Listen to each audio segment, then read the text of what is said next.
So I'm out here in Ilfeld, New Mexico, which is about 8 miles past Rowe, and about 30 minutes on the highway to Santa Fe from here.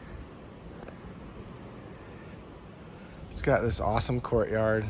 This is my listing on El Gusano, and this house is said to be over 200 years old, and a former stage stop on the old Santa Fe Trail on the Cimarron route. Really kind of feels like it the minute you walk in. Massive. I don't even think they use this thing, but it's huge. It's all adobe. The windows have been updated. Those are double pane insulated windows in fairly good shape. That one has a little bit of a crack in it that needs to be fixed, but just check out that ceiling. Amazing. Really deep windows, sills, just how you can tell it's adobe. It might even be double adobe in some parts. This property is in an estate, so there's no disclosure, but the current owners are willing to part with just about everything that you see in here. So you can basically have all of this stuff. There's a little bit of a step up. One thing that a lot of folks have noticed since I've been showing it is that the thresholds are pretty short, because that's how they built them back in those days. So you'll see on that one, there's a tiny little step and this threshold. So if I walk into it, I'm 6 feet, and if I stand up straight, my head is touching the top of that doorway. Really cool. Probably used to be an exterior window there. No, this was added on. That's right. That bathroom was added on. So a little nook for the desk. All right, winds are starting to pick up a little bit. So let's head over to the barn. Just left the long room. Another little courtyard area here. They use for storage for all the yard tools and stuff. Woo, great views looking out to the north and the east. That's all part of Pecos River Ranches. It's all private land, so unfortunately there's no like National Forest or BLM or anything like that, at least that I've been able to find. So here's your central courtyard. Imagine, you're coming in on your wagon and you're coming down to hit the circle and you park, and maybe you went camping over there, or you camped over there. You did a little bit of trading, you ate a meal, you were on your way to Santa Fe. You were so close, but you still had probably at least a whole nother day's travel.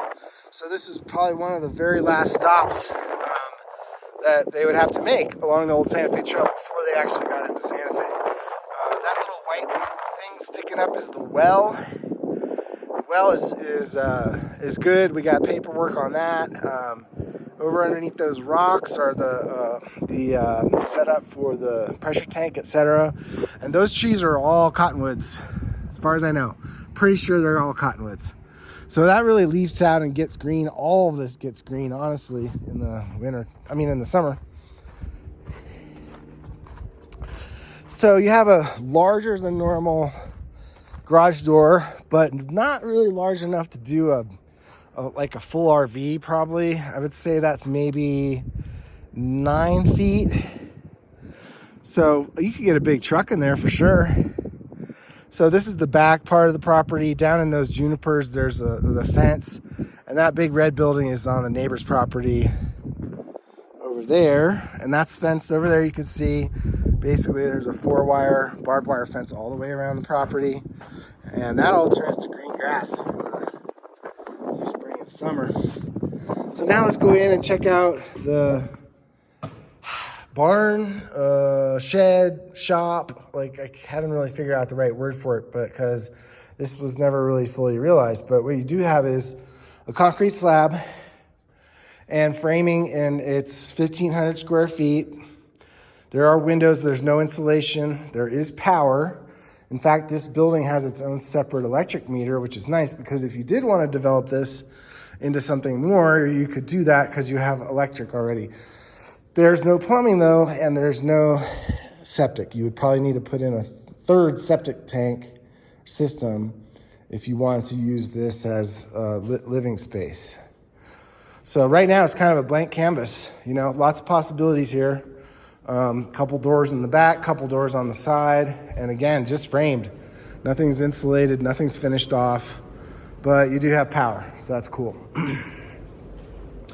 All right, I'll do another video driving out so you can get a little bit of feel for the area.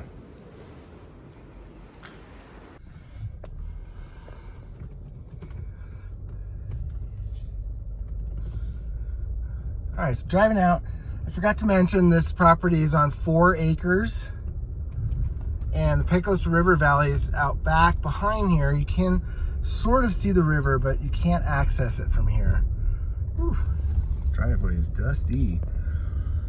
This gate is where the property line is.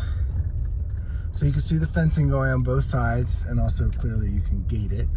And they want to sell the property with all of these cool things, the accoutrements, things that have been sitting around for, 100 years, maybe longer. There's a cool little old adobe structure there. Not much left to it.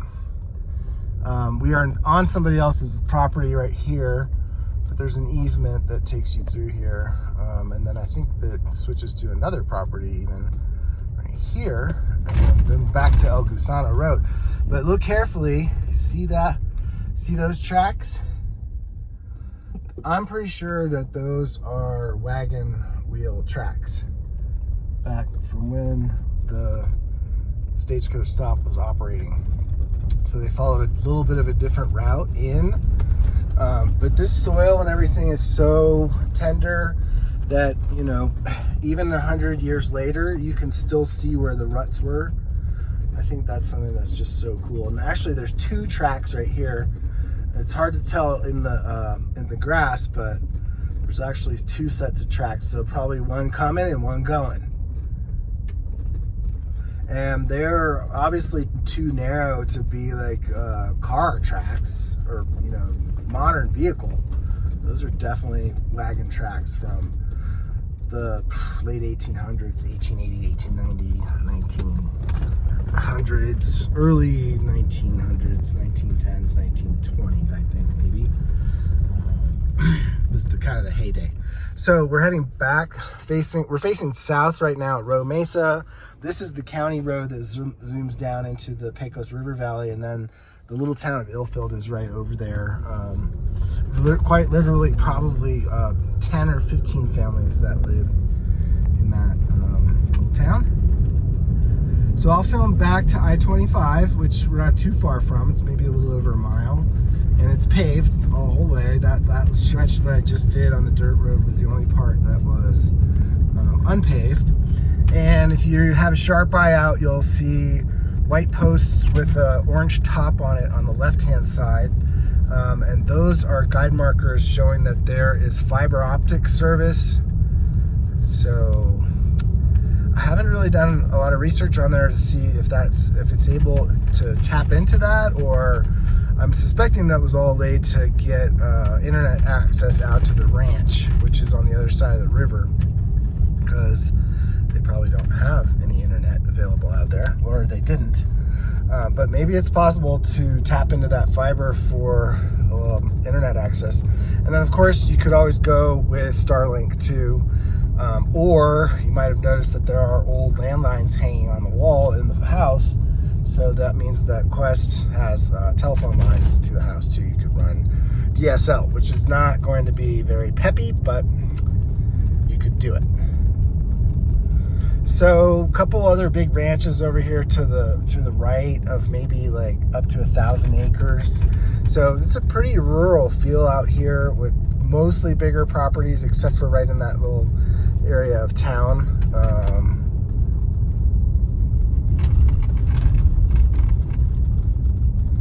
This road is a little bit rough, but it is paved at least. You just really can't speed. I'm going 33 right now, and the speed limit's 35. There's no, there's no shoulder to speak of.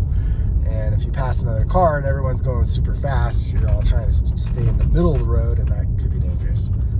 So anyway, I always try to go at least the speed limit. You can see a few little cars up there. That's the highway. I'm going to be getting back on the highway and heading north because I have another ranch listing that I'm getting ready to put on the market, and I'm going up there today to do a little bit of videoing, so you'll get a chance to see that too. And then once you cross back out under here, you get on the frontage road. If you take a right, it's about 8 miles to get to the row exit, and you can get back on the highway. And then if you're going left, which is where I'm going, it's about 3 miles up to the San Juan, San Jose exit, and then you're back on the highway.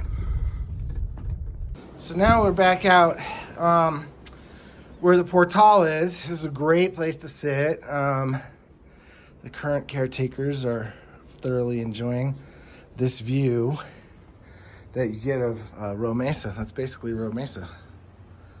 Gorgeous. So this is all walled here. It's got the courtyard doing a little work on the septic, as you can see from the hole. So here is the long room. It's my favorite room. It's really cool. So a little bit different style in the ceilings, but same plaster walls, same deep set windows. That's might be a double bed, honestly, on that one. But you could fit either a queen or a king, honestly. This room has a little bit different heat. It's got the baseboard electric heaters, a big old desk, a couple of trasteros. This house was also thought to be a monk's retreat at one point, and also this room used to be used by the Ilfeld Volunteer Fire Department for their monthly meetings. Another beautiful fireplace. You know, kind of looks like you just walked into a movie set, doesn't it? Pretty amazing. So that's the long room. And next phase, we'll be going over to check out the big old barn, 1,500 square feet. Okay, I'm gonna start over. I was in the middle of the showing. Well, there another broker was here with their buyers, so I thought I had a few minutes to get things done here. So that hall goes all the way to the end. This probably was enclosed. It used to be a portal, but now it's got, you know, it's a long hallway. This has a couple steps down. This was added on. It's a really cute bathroom. Great light with that skylight in here. And a clawfoot tub and your toilet and a little vintage sink setup. And a cast iron stove. By the way, the heaters are these. They're a little bit old school and they're electric, but you'll find one of those in every single room in the house. And then these are the entrances to the 2 bedrooms. I'm going to go down and do this one first. These are pretty much similar in size. They both have a Kiva fireplace and a couple of small windows. There's no closets in these bedrooms, so you're going to be looking at using the trastero here as your closet. There's another one of those wall heaters. There's a picture of Miss Cookie. She's the one who used to own this property. So that's a queen bed, I believe. 2 side tables. And there's the other exterior window going out to the hallway. Now I'm back around to this way. The second bedroom, which has a connected bathroom to it. So another trastero for clothing and stuff. Has the Kiva fireplace, deep set window over there, and another queen bed. It's a pretty generous sized room, actually. And there's Miss Cookie. And then I'll swing around into the bathroom, this is a huge bathroom. So separate shower, single sink. And then you come around here, toilet, another clawfoot tub. So there's 2 tubs in this house. And then you have a stackable washer dryer, little utility closet in here. And then out that door is just a little patio area. And then we'll circle back around into the dining room, which is right off the kitchen. So you kind of see we run around in a circle there. And another huge fireplace here. There's something of a window air conditioning unit there. There's no cooling in this house besides that.